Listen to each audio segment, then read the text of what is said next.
मित्रों, आप गरीब हैं, अमीर हैं, इन चीजों की चिंता छोड़ दो दोस्तों।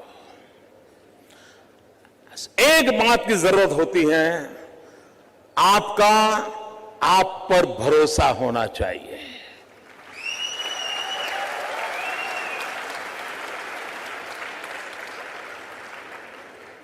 मित्रों, मेरे परिवार में 7 पीढ़ी में राजनीति का रवि मालूम नहीं है। मेरे परिवार में कोई राजनीति क्या होती कुछ पता नहीं मेरे परिवार में। और मेरा बैकग्राउंड भी बिल्कुल सामान्य गरीब परिवार का है। आप में से बहुत कम लोगों को मालूम होगा, मैंने पहली बार अभी 2 दिन पहले दिल्ली में आया था तो पहली बार अपने मुंह से मैं बोला था, मित्रों, मैं बचपन में रेल के डिब्बे में चाय बेचता था।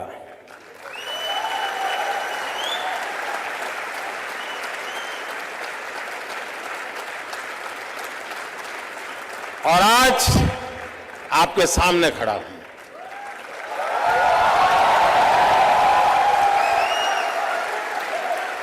और इसलिए दोस्तों, आप ये चिंता छोड़ दीजिए आपका बैकग्राउंड क्या है। बिल्कुल घबराइए मत दोस्तों। आप किस परिवार में पैदा हुए हो, किस अवस्था में पैदा हो, चिंता छोड़ दीजिए दोस्तों। अगर आपके दिल में समाज के लिए, देश के लिए कुछ करने की आग है, निकल पड़िए दोस्तों, रास्ता अपने आप मिल जाएगा।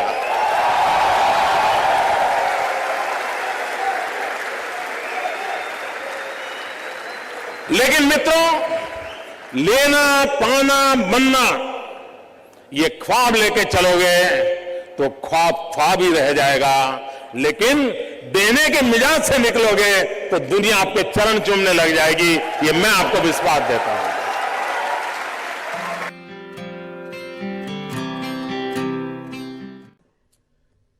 स्टार्टअप, मैं कल एडम से बात कर रहा था तो बड़ा इंटरेस्टिंग है, उसको मिलने जैसा है। उसको हिंदुस्तान की स्पिरिचुअल दुनिया में बड़ा इंटरेस्ट है। लेकिन उसने मुझे एक बात अच्छी बताई। वो कह रहा है जो पैसे कमाने के इरादे से आता है वो कभी स्टार्टअप कर ही नहीं सकता है।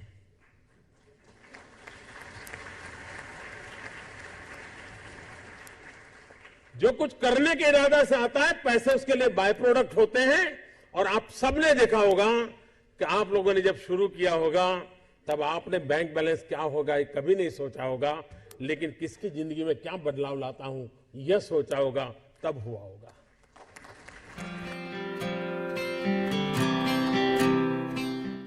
मित्रों, कभी कभी नौजवानों की जिंदगी में कठिनाई आती है। सुबह अगर किसी क्रिकेटर की अखबार में फोटो देख ली, उसकी बड़ी वाहवाही हुई देख ली, तो मन करता है यार क्रिकेटर बनना अच्छा होगा। दोपहर को किसी टीवी चैनल पर किसी फिल्मी कलाकार का नाम रोशन दिखता रहा तो मन करता नहीं यार ये अच्छा है। शाम को किसी डॉक्टर ने बहुत अच्छा काम किया है देख लिया तो मन करता है यार ये अच्छा है।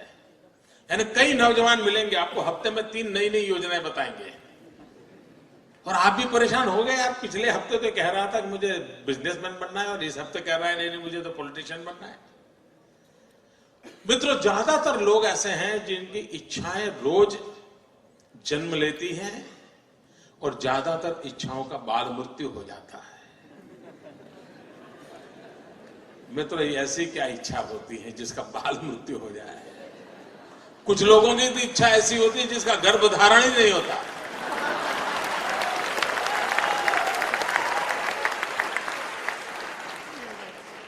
और मित्रों, कुछ लोग होते हैं जिनकी इच्छाएं रोज बदलती रहती है। और जब इच्छाएं रोज बदलती रहती है तो आपके साथी आपको क्या कहते हैं? आपको यही कहेंगे यार छोड़ो, वो तो बड़ा तरंगी है, वो सुबह शाम नई नई चीजें सोचता रहता है, वो बेकार है यार, वो तो ऐसे ही उटपटांग बातें करता है। ऐसे कैसा ही होता है ना। मित्रों, मेरा कोई नौजवान साथी ऐसा नहीं होना चाहिए जिसकी इच्छाएं लोगों के लिए मजाक का कारण बने। कोई नौजवान ऐसा नहीं होना चाहिए जिसकी इच्छाएं तरंग बन जाए। और इसलिए मित्रों आवश्यक है और कोशिश करनी चाहिए। इच्छा बुरी चीज नहीं है। लेकिन इच्छाओं को बदलते रहना बुरी चीज है। इच्छाएं स्थिर होनी चाहिए, और अगर इच्छा स्थिर है तो संकल्प बनती है, और संकल्प में जब परिश्रम जुड़ता है तो सिद्धि बन जाती है। और इसलिए इच्छा प्लस स्थिरता इज इक्वल टू संकल्प, संकल्प प्लस परिश्रम इज इक्वल टू सिद्धि। इस छोटे से अर्थ अलजेब्रा के समीकरण को लेकर के हम जिंदगी को बनाने की कोशिश करेंगे तो मैं मानता हूं मित्रों कि हम जीवन में कभी विफल नहीं हो सकते।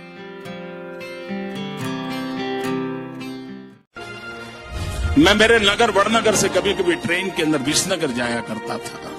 एक 12-15 साल का किशोर जिसको पोलियो हुआ था, कमर के नीचे का शरीर काम नहीं कर रहा था, वो मुश्किल से ट्रेन के अंदर चढ़ गया। उस गंदे कपड़े थे, भिक्षुक जैसा लगता था, लेकिन वो भीख नहीं मांगता था और हर किसी के पास जाकर के वो रिक्वेस्ट करता था मुझे बूट पॉलिश करने के लिए दीजिए। और उस समय 10-15 पैसे में बूट पॉलिश होती थी, और लोग कभी दया भाव के कारण, कभी करुणा के भाव के कारण उससे अपना जूतों की पॉलिश करवाते होंगे। लेकिन मैंने देखा, पॉलिश वाले करने वाले बहुत देखे थे, लेकिन इस बच्चे की तरफ मेरा ध्यान गया। मैं देख रहा था क्या कर रहा है। उसने क्या किया, अपने गंदे टूटे फूले झोले में से उस दिन का टाइम्स ऑफ इंडिया निकाला और उस पर लिखा था, ग्राहक के प्रति उसने लिखा था कि आज का दिन बहुत ही शुभ हो, आपकी यात्रा शुभ हो, आपके सारे काम सिद्ध हो। अंग्रेजी में उसने एक छोटा वाक्य लिखा था। और जैसे ही उसने जूते दिए पॉलिश करने के लिए, तो इसने उनके हाथ में टाइम्स ऑफ इंडिया पकड़ा दिया। उस ग्राहक को भी लगा कि 10 पैसे में पॉलिश हो रही है और 1 रुपये का अखबार पढ़ने को मिल जाता है। इस घटना को मैं देख रहा था तो मैंने उस बालक को पूछा, मैंने कहा भाई तुम हो कौन? बोले मैं कर्नाटक का हूं, कोई परिवार में है नहीं, मेरी शरीर की हालत अच्छी नहीं है, लेकिन मैं सम्मान से जीना चाहता हूं, इसलिए मैं यहां पहुंच गया हूं, करते करते काम कर रहा हूं। और बोले मैं लोगों की सबसे अधिक सेवा करना चाहता हूं। बोले हर दिन सुबह एक टाइम्स ऑफ इंडिया खरीद लेता हूं और दिन भर में 25-30 लोगों की जब पॉलिश करता हूं, 5 मिनट 7 मिनट पॉलिश करता हूं, उतनी देर वो अखबार पढ़ लेते हैं और मुझे आशीर्वाद भी देते हैं, पैसे भी देते हैं। मैंने इस दृश्य को देखा तब मुझे गीता पूरी तरह समझ आ गई। मुझे लगा इसको कहते हैं योग कर्मशु कौशलम। पॉलिश करने वाले काम को उसने योग बना करके जिस प्रकार से उसमें प्रोफेशनलिज्म ला करके काम किया था, और यही तो योग कर्मशु कौशलम है, जो जिंदगी को जोड़ देता है, कार्य में जीवन को जोक देता है। वो यौगिक अवस्था को प्राप्त करके जीवन में एक अद्भुत अनुभूति का एहसास करता है। संगठन का काम करना ये उनका जो मूलतम कार्य है वो है। कई प्रांतों में पार्टी का काम करते रहे हैं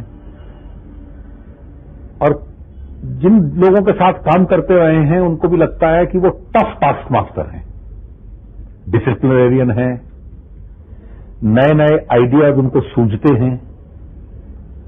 अगर वो चुनाव लड़वा रहे हैं पार्टी को किसी प्रांत में, तो उसमें भी वो क्रिएटिव हैं। संगठन को और मजबूत कैसे बनाना, पार्टी का नेटवर्क और कैसे, या उसका बेस कैसे और भी ब्रॉड बनाना, वो उसमें अच्छी तरह से उनकी शक्ति का वो उपयोग करते हैं। ऑर्गेनाइजेशन तो बहुत अच्छा करते ही हैं, इसलिए तो यहाँ भी काफी ऑर्गेनाइजेशनल ड्यूटीज उनको दी जाती है। So that there is no question that he is a very good organiser. तो राजनीतिक के रूप में मैं ये मान सकता हूँ कि उनकी और हमारी विचारधारा में चाहे जितनी भी भिन्नता हो, पर वो अपनी विचारधारा के प्रति प्रतिबद्ध राजनीतिक है। और उनके बारे में जो आम धारणा है वो ये है कि संगठन के में उनकी बड़ी अच्छी पकड़ है।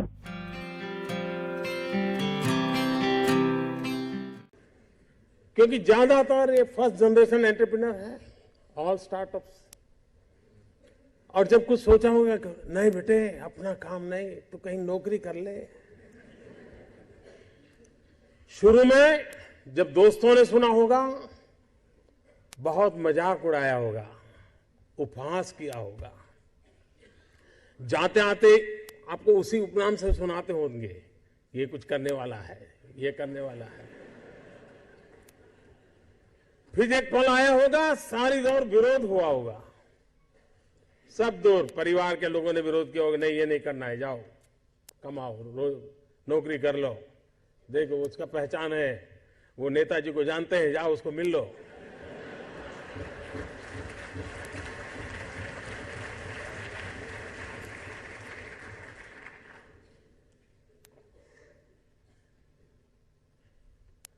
उस विरोध के बावजूद भी जो टिके होंगे, आज सब लोग कहते होंगे कि यार इसने तो कमाल कर दी, कुछ ऐसा मुझे भी करना है। हर किसी के स्टार्टअप की जिंदगी की यही कहानी है। एक भीतर से एक ऊर्जा होती है, भीतर में एक सपने होते हैं, उसके साथ खप जाने का इरादा होता है, तब जाकर के परिस्थितियां पलटती है। और दुनिया में हर किसी ने यही किया होगा।